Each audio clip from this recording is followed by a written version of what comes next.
Working with data today has much more in common with software engineering than it had 5 years ago. For us at H&M, we say that data engineering is the same as software engineering.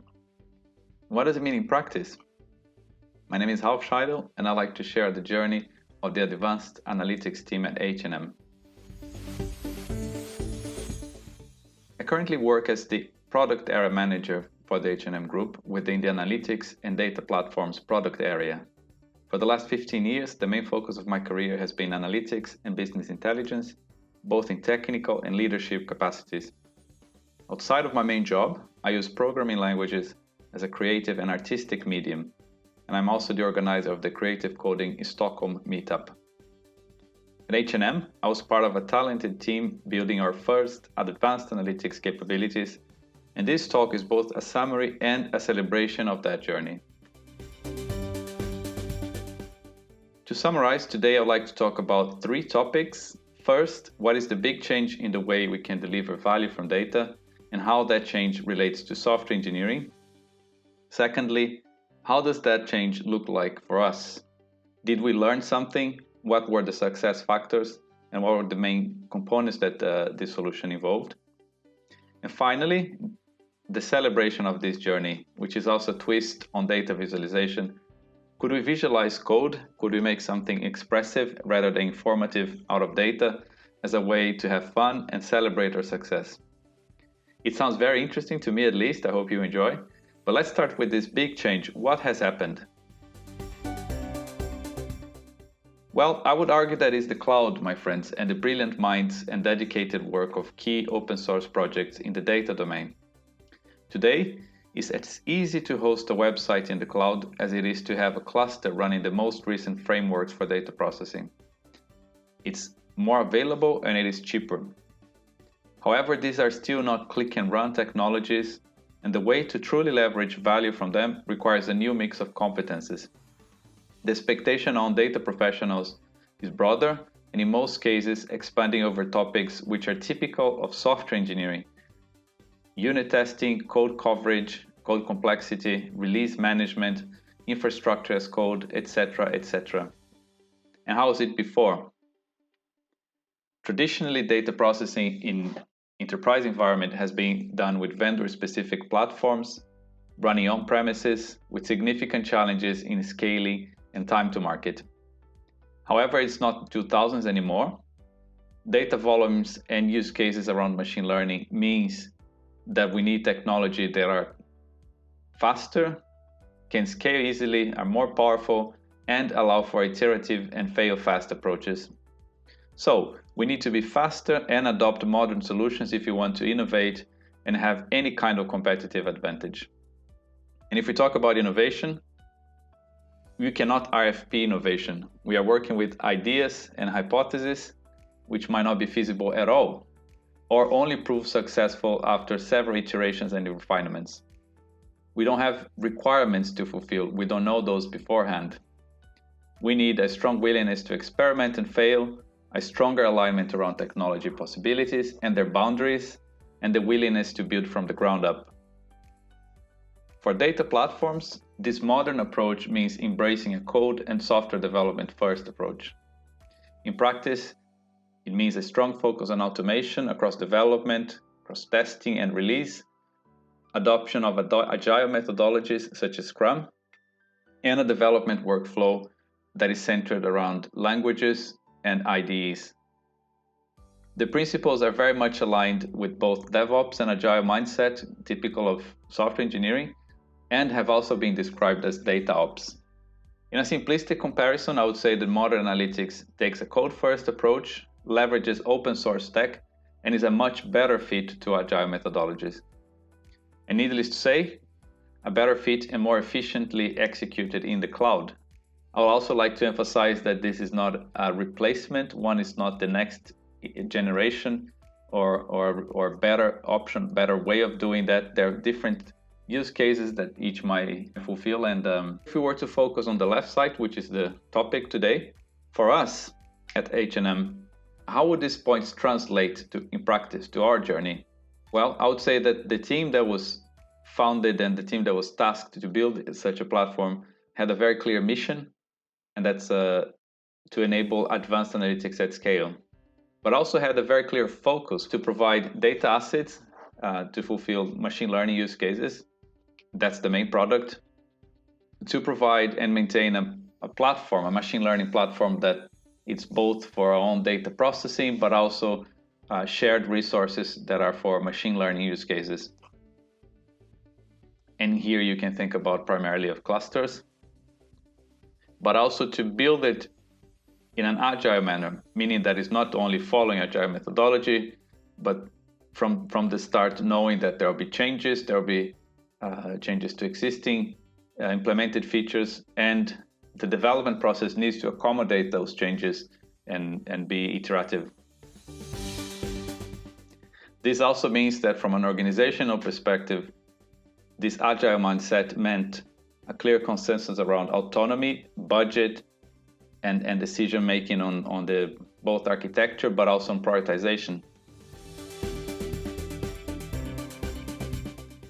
So the way of working, and I would say also key to success, was this agile fail fast approach, being willing to experiment and go back and abandon decisions, abandon options that were not proved successful.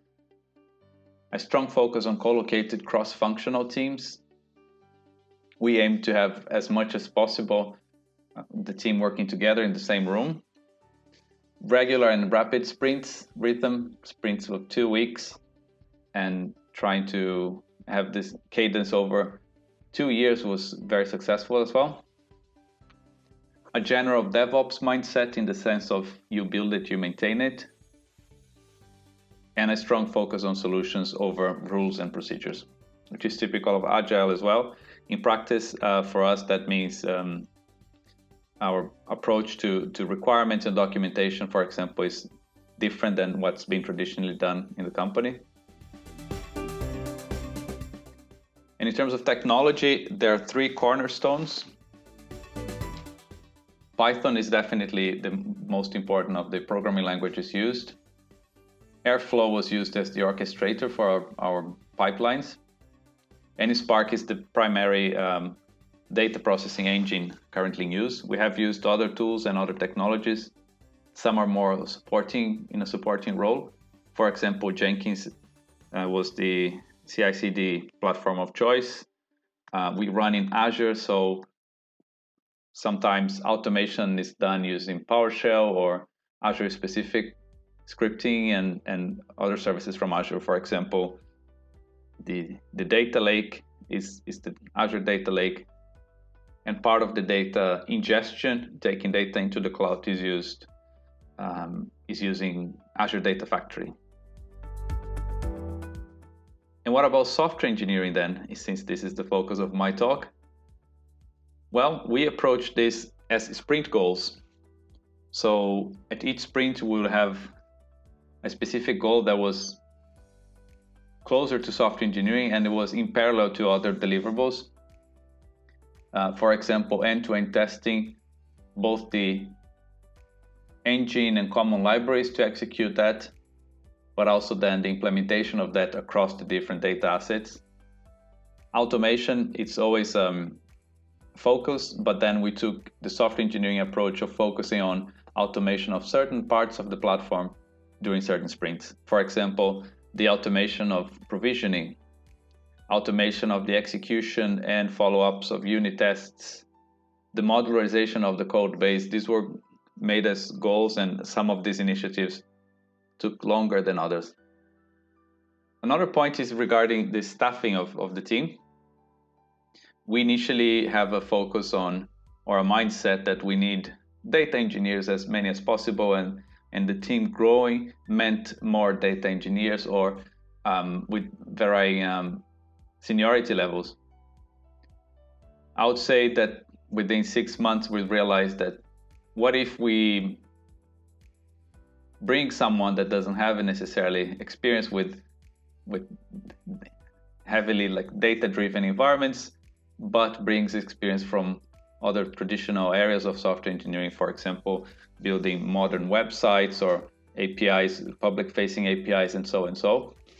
And that proved to be very successful over over the years, and we do recommend, and I think this was something that we could have done even more. For us now, it feels very natural that this that the way we see requirements for the role is more holistic now, and it doesn't necessarily mean that only the experience in certain areas are needed. We do see the synergies now with much more clear eyes. And if you were to take one aspect of software engineering that summarizes that, I would say that the maturity of the development workflow, as well as PR engagement for us, PR being a symbolic, let's say, looking into the process with a magnifying glass, observing the PRs and the frequency and the quality and what they actually bring to production and how the whole team engages. It's very descriptive of the team and then the team dynamics. Meaning, for example, that we noticed over time more engagement around different areas. So people that were having a very data focused, building pipelines or maintaining those pipelines, little by little getting more involved in the software engineering parts and vice versa. And since we all data driven, if I were to look into the data of this, I chose to extract some data on the pull request activities. We use Bitbuckets, but if you're more fortunate and use other source repositories, you definitely have an API available that you can extract your activities around PRs. And here I put in the black line the number of pull requests, and in pink is the comments. So PR activity has other events. I just chose comments as a way to, does it correlate with my perception of the team being more engaged? Does it correlate to us looking into certain PRs and seeing more comments or longer discussions that were also related to different topics? And it does relate to that. I'm not going to deny that we also have challenges that of PRs, that discussions that are, let's say, less of functionality, but sometimes falling into style discussions, for example, and so. We think that all discussions are positive, and it's up to the teams then to find solutions for that. But definitely also that when you're talking about data engineering and software engineering, comments that are more, let's say, broader in context and data engineering are then embracing the software engineering, and then the PR engagement reflecting that as well. One side mark perhaps is to say that this is not a performance metric. This is not something that we follow. We don't incentivize for such numbers, and that's a trap with dashboards and charts like this. But it's a way to foster discussion and ask opinions of what do the team think about this. Is this surprising? Does it match our expectations? And so and so. And as I mentioned in the beginning, the third part of this presentation is a celebration. And when this presentation was initially made, it had been 2 years since the initial commit. And we take that as a way to pause and see everything that we achieved. Could we then celebrate, or could we look into this journey still looking into the code instead of listing bullet points of this and that feature? What I did then was to say that yes, you could do it, and I chose the commits. So you can also extract data from the Git log. It's a Git command, and that relates to the famous GitHub activity chart. You're familiar with that? It shows in every contributor's page.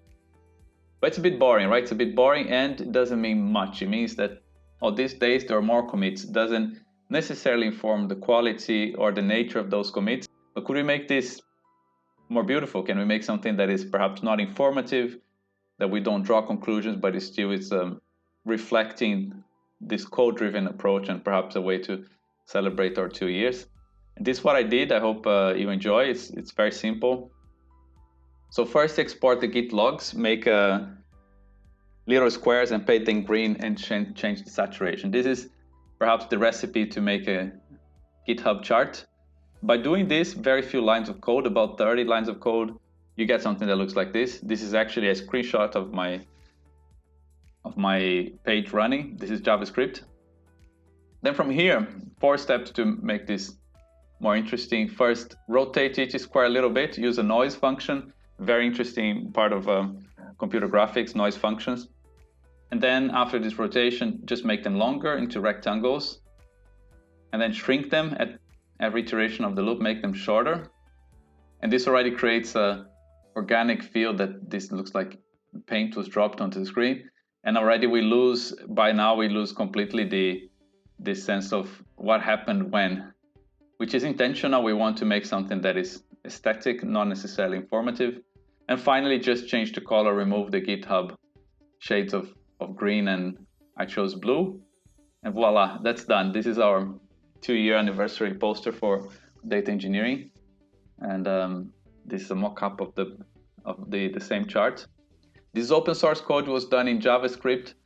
If you don't use JavaScript, maybe it's a way to have fun with it. If your team is already using JavaScript, try to do something with Python using another data set.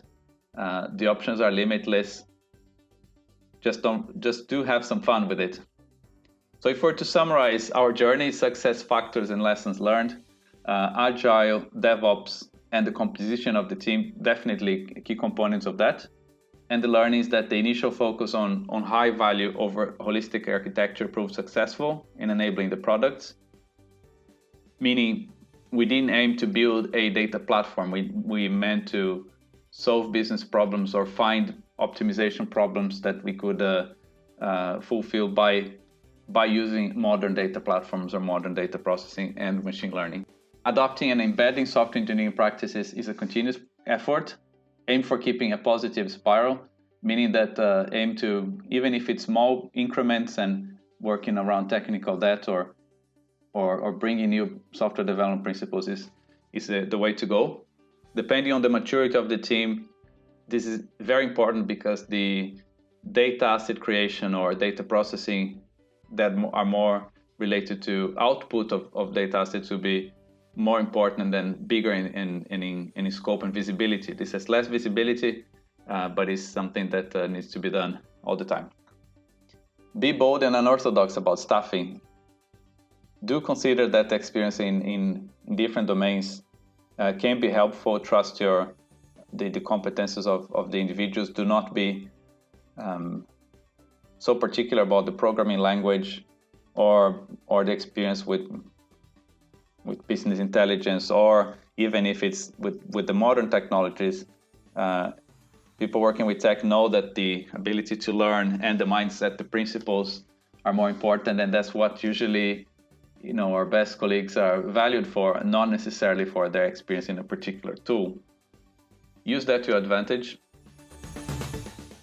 Be data-driven, but watch out for proxy measures. So that means we are building data processing solutions, and with the tools and the methodology, the workflow that we use, we have a chance to extract a lot of data and get insights from that. But those are the insights in themselves. They're only valuable in context, meaning that when you look into the agile processes or the statistics from the workflows, or like I did, I extracted the Git logs and also the PR data. Those are relevant in context only. In it alone, they might not tell the whole story. And have fun. Try some creative coding as a way to bring the team together, or to increase literacy in code around the non-tech roles, the product owners, the product managers, or then as a way to explore and really go deeper into understanding differences between languages, differences, why JavaScript works the way it does in Python and Java, for example, and using that to challenge the team by doing something fun. And creating a poster visualization is my suggestion. I think it was fantastic. Thank you so much for joining me today. I hope this was informative, but also interesting, that it sparked some curiosity in you. And it's a pleasure talking to you today. Thank you.